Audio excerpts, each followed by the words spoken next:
বাংলাদেশের ছাত্র রাজনীতির অঙ্গনে ইসলামী ছাত্র শিবির একটি দীর্ঘ ইতিহাস বহন করছে।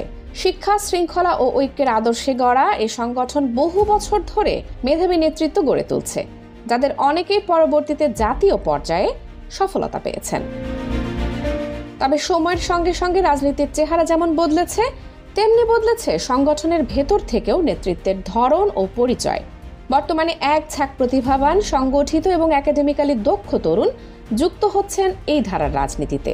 তাদেরই একজন চট্টগ্রাম বিশ্ববিদ্যালয়ের ফাইন্যান্স বিভাগের শিক্ষার্থী সাজ্জাদ হোসেন মুন্না, যিনি এবার চাকসু নির্বাচনে এজিএস পদে প্রতিদ্বন্দ্বিতা করছেন।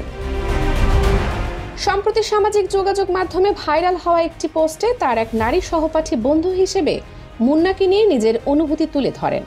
লেখাটি ইতিমধ্যে ছাত্র রাজনীতি নিয়ে প্রচলিত অনেক ধারণা ভেঙে দিচ্ছে। ওই নারী শিক্ষার্থী লেখেন, বন্ধু হিসেবে এজিএস প্রার্থী মুন্নাকে যেমন দেখেছি, ফাইন্যান্স বিভাগে আমাদের ব্যাচের বন্ধুদের মধ্যে আমার দেখা সবচেয়ে অমায়িক ছেলে। বিশেষ করে তার সহযোগিতার মানসিকতা আমাকে অভিভূত করে।